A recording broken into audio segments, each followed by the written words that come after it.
Hi guys, and welcome to my channel. Today I'm bringing you two Dollar Tree DIYs. For the first one, I will be using these candle holders that came from Dollar Tree. They're the ceramic ones. They came in black and white. I picked up most of the black ones. And then I'm going to use any Sloan's Cocoa Chalk paint and white wax finishing. Well, it's a antiquing wax, I guess, as well as some hot glue and some Gorilla Glue for more permanent finish. And I also need a brush and a rag. So the first thing that I'm going to do is I'm going to assemble these candlesticks. I'm going to make 3 different sizes of candelabras. For the first one, I'm just going to use 1. For the second one, I will use 2, and for the third one, I will use 3. Now, I will add the Gorilla Glue on the outside rim of the candle holder, and then in the middle, I will put the hot glue. So the hot glue will help it with kind of helping me work on it while the Gorilla Glue sets in, because Gorilla Glue takes a couple hours to set in. I also remove these sticklers on the bottom of them, so that way they just don't interfere with the gluing.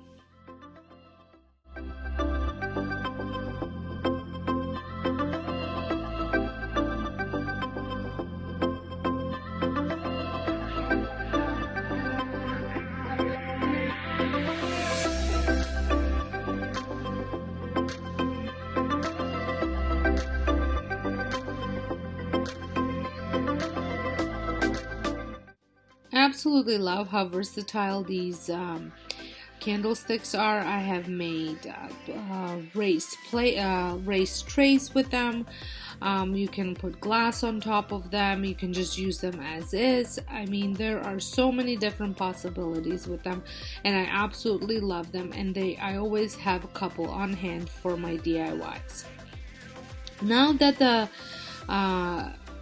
the candelabras are done assembling, I will let them cure, and while they're curing, I will move on to the single one by painting it, and I'm going to paint it with this Sloan Cocoa. I absolutely love this paint. I want to give them a bit of a faux wood look, but more of a weathered wood look, and so I give the candelabras a light coat of paint in the cocoa, and I really want to accentuate the brush strokes. I want them to show, and I want some of the black to show as well. And so obviously I am just doing one coat, and I pretty much just dip the paintbrush once into the paint and paint the candelabras with that same paint over and over. And like I said, I want the brush strokes to show, and I want the black to show through.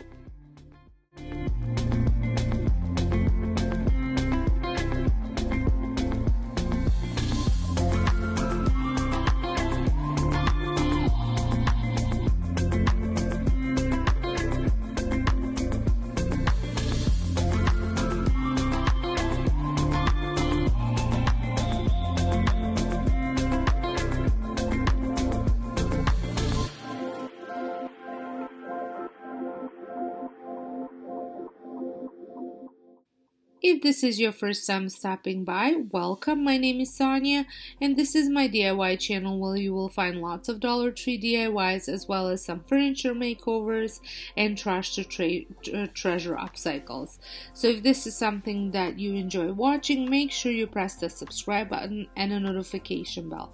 And if you're feeling adventurous, check out my description box, because you will find my other 2 channels, as well as Instagram page and a link to my blog, where I share a lot more than just what I do on these YouTube channels, so you might actually find things you enjoy. And don't forget to check out free printables that are over on my blog for anything that you might need.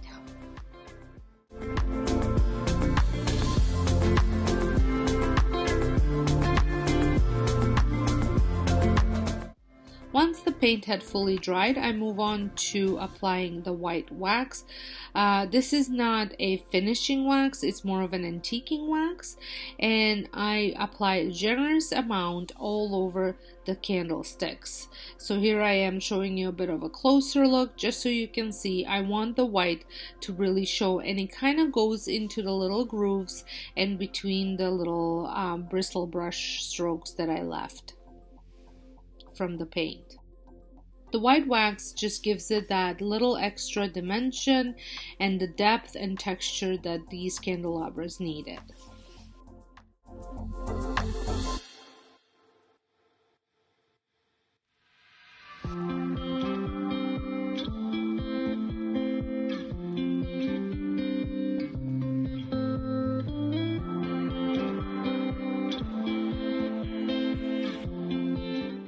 So before I move on to the other two, just to kind of show you what it looks like with the white wax, I absolutely love the difference between just paint and white wax. It just gives it so much more texture look that in my opinion, these candelabras needed. I love using this wax. I've done many different furniture makeovers with this wax. I will have that playlist linked in the description box if you want to check it out. I love the way it gives it that weathered wood look. So here they all are.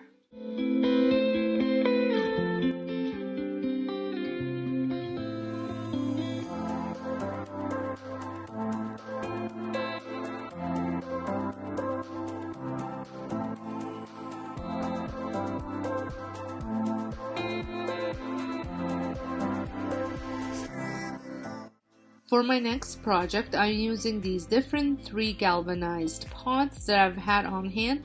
I'm pretty sure they all came from Dollarama, but I know that Dollar Tree carries them as well.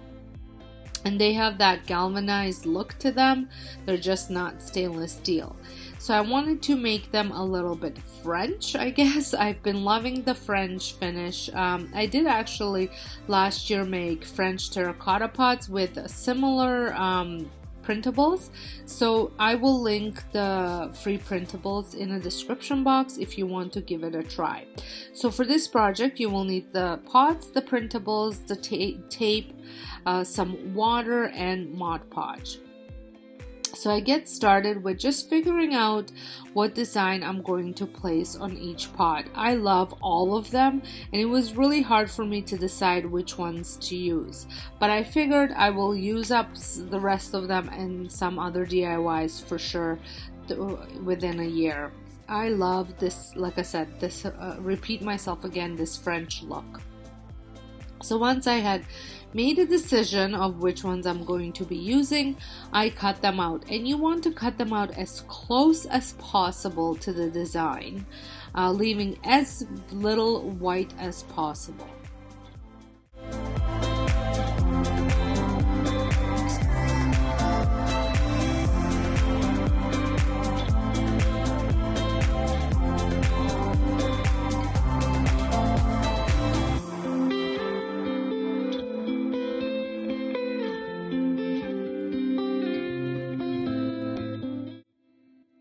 So once I cut them out, I cut a tape to the size of the cutout, and then I just trim it a little bit more, and I press down the tape onto the design and throw it into the water.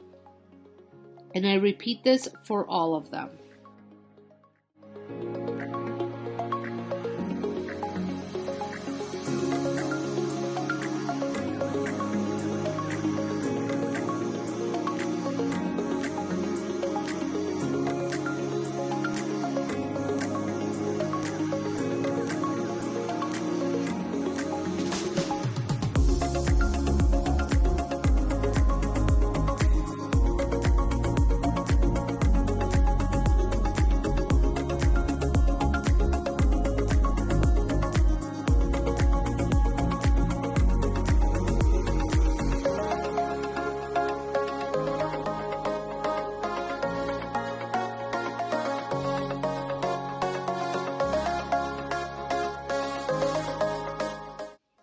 While they're sitting in water, I move on to creating little like handles, hoop handles with this rope, and I'm just going to use the rope that's on this one for all of them.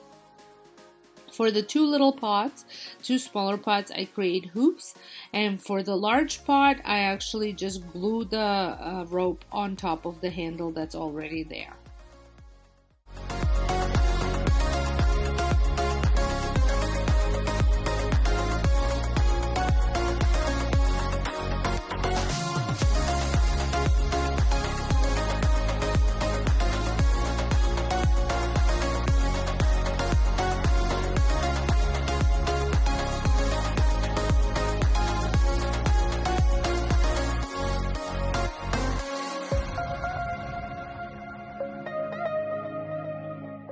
If you decide to do this project and you decide to glue this rope on top of the handle, make sure you protect your fingers from burning yourself. I am notorious in burning my fingers all the time, but this time I was very careful and I managed not to burn myself.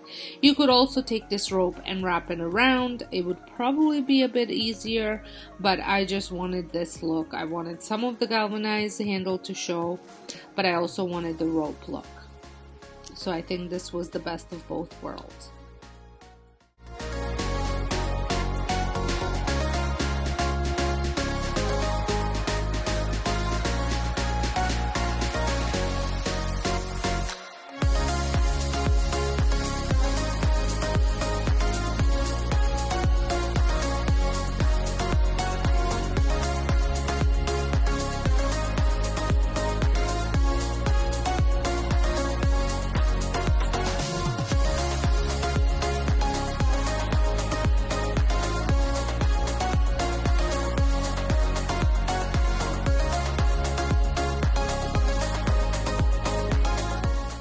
So once they soaked for a while, you take them out and you rub off all the white off. It should come off fairly easy. You can dip it back in the water and do it over again.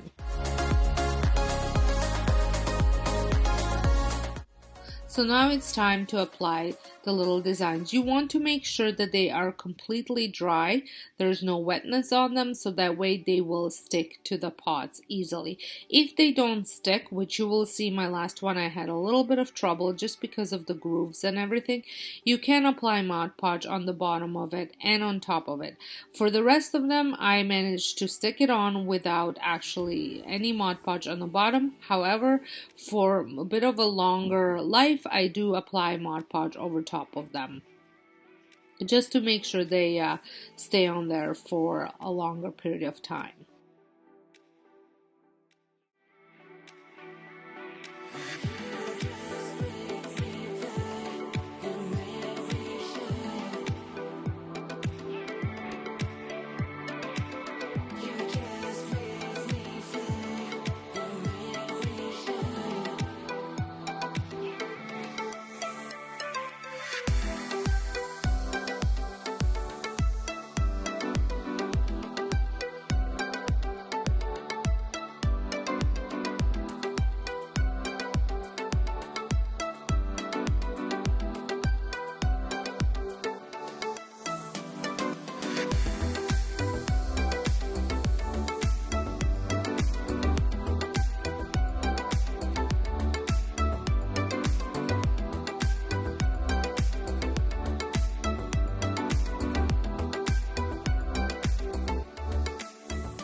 So here they are. I absolutely love how Farmhouse Vintage they look.